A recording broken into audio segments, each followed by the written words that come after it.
insignificant. The universe was too awesome. Time rendered her nostalgic memories of past happiness useless.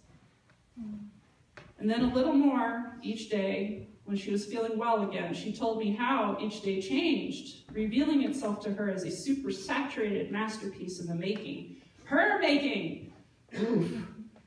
I don't know about any of you, but if you ever got involved with Djinn when she was in the middle of a new project, oh my God. I could tell how Djinn was doing based on her decor and her clothing. When we met, her home was tidy.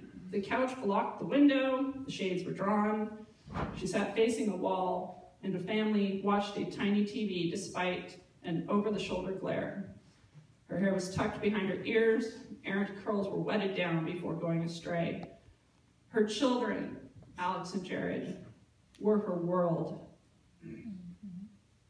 There's no way I can convey to all of you how deeply she loves her children. And it's not the sacrificial love of a mother, exactly. I mean, I think all mothers feel that way. But there's just this deep, deep connection and delight that she has with her children.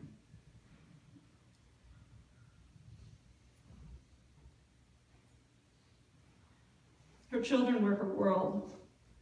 The joy she poured into us, she poured into them tenfold. They were her one bright spot in her rich inner world that was dimming and closing in. Later, as she grew stronger again, she made art. She plotted surprises, played with craft supplies, sang songs, laughed at the children's silly jokes. I remember Jared sharing extremely weird and nonsensical jokes at the table, and Djinn always laughed at them. I didn't always get it, but maybe it was just because they were so connected. She discussed current events versus history, reveled in our delight. She had her hair styled, even shorter, cuter, and then sexier. When clothes shopping, Djinn's tastes were thrifty, striking, and immaculate. We envied her. She transformed her home, changing it into an increasing expression of sophistication. She went out more to book readings and concerts, restaurants, movies, museums. She collected her friends like works of art, deeply appreciative of our value. She showed us again and again that we are her treasure. She shared many new passions, so many passions. Family relationships and events were finally fun again, full of skits, her wide smiles rewarding us, her attention elevating our minor faux pas into shared moments, the children playing with their gleeful aunt Djinn and memories retold. She danced. She really knew how to boogie down. I do not boogie down, so you will have to imagine this.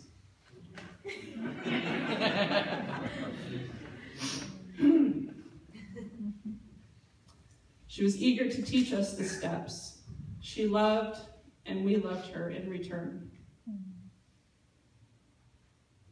And then she would cycle low again. It started with a little twitch to the side of her smile, and a sudden tearing up, and a self-conscious turn of her head. She would disappear, then show up at odd times, and start searching again for another answer, something more she could believe in.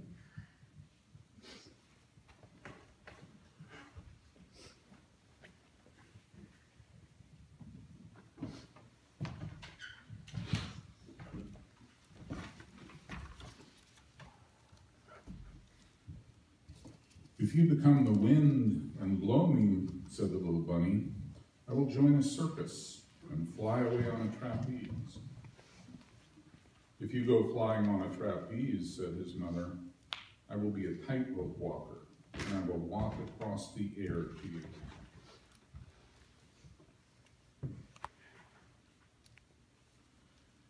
If you become a tightrope walker and walk across the air, said the bunny, I will become a little boy and run into a house. If you become a little boy and run into a house, said the mother bunny, I will become your mother and catch you in my arms and hug you.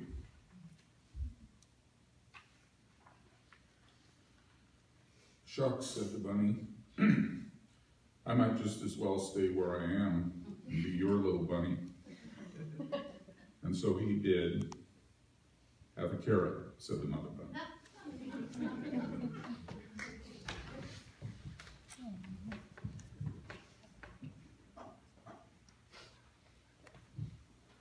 I'd like to take a moment to allow Heather Clark to speak on behalf of Djinn's friends towards the later end of her life that she knew through AA.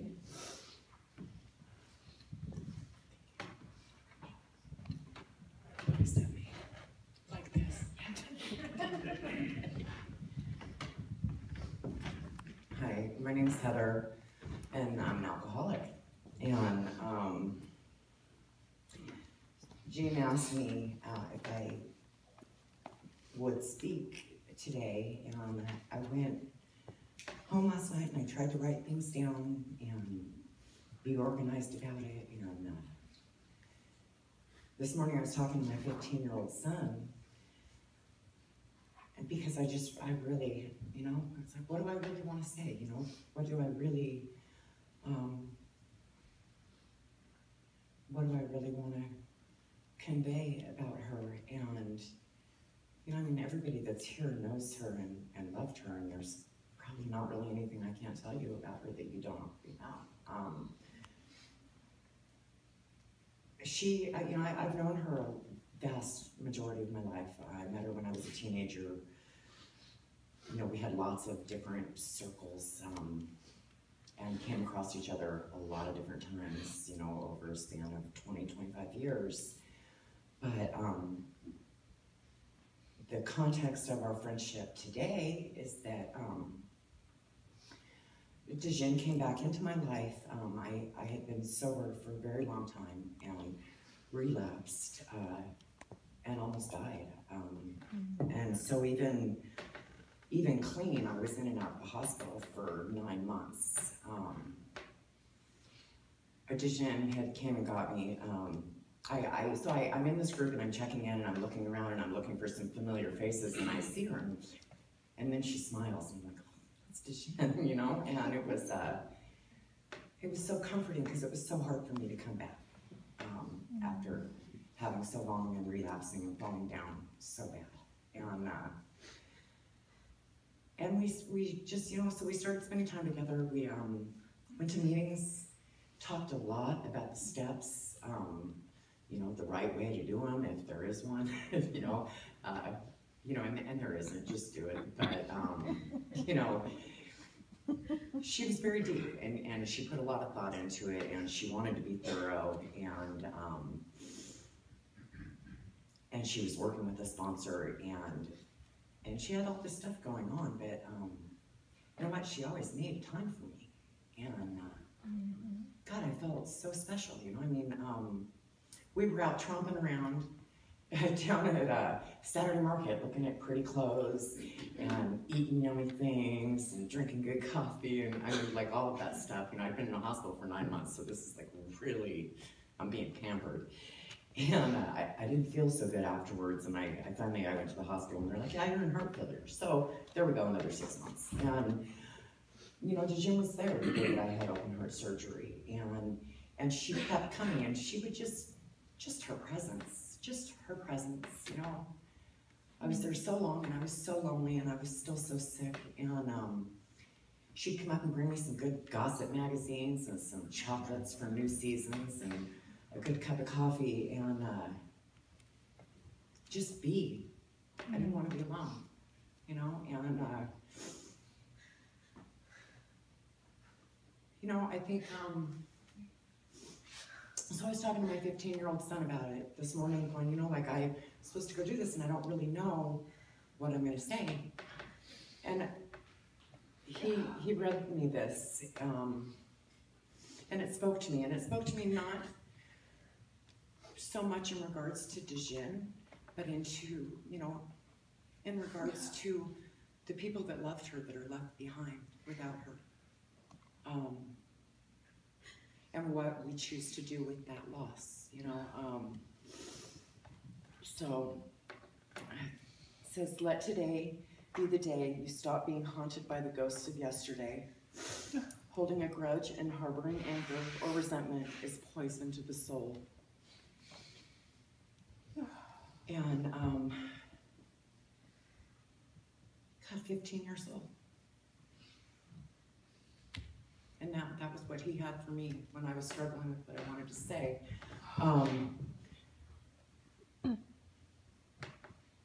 You know what I really want to say is that, you know, regardless of what it looked like, you may not have been able to put it into a particular denominational box as far as, you know, religion and all of that stuff goes. But she was most definitely connected to something greater than herself on a very deep level. And it absolutely showed in the way that she conducted herself in the world.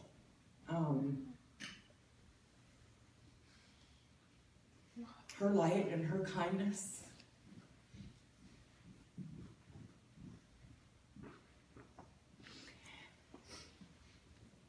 And you know, we had a lot of conversations about struggles that she was having, and she was really doing the deal, and she was working really hard, and she wanted to be okay in her own skin so bad. And her vulnerability, when she would just cry and let it come.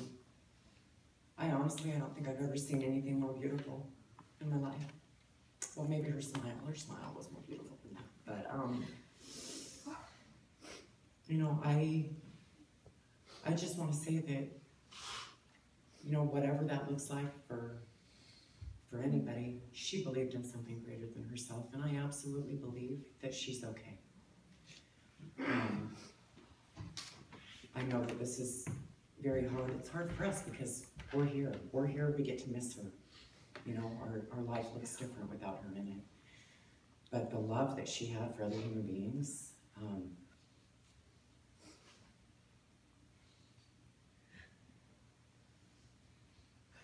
wouldn't it be great if we all cared about ourselves as much as we cared about other people? You know, I don't know,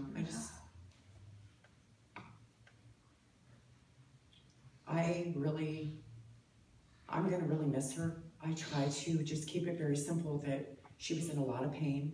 She searched and searched and searched for a solution. And here we are. But I feel like she's okay. And I know that she would want us all to take care of each other, wrap our arms around each other, and love each other through this. And live in the light, because that's where she was always trying to get. Thank you.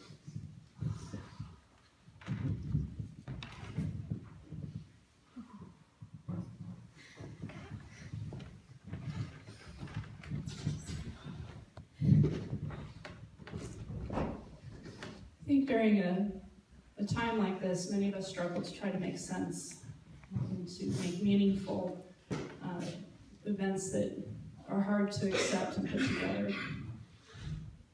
The one thing that does fall in place in Djinn's life is that she was not trying to harm herself, she was trying to live more fully. And that for her, running was always looking for an answer to live more fully. I need to say one thing, is that some of you may be aware that when someone commits suicide, that there's a tendency for us to want to maybe follow the same. If you feel that way, I think you need to take a look around this room, because all of us, we're here supporting Djinn, and we're here to support you too.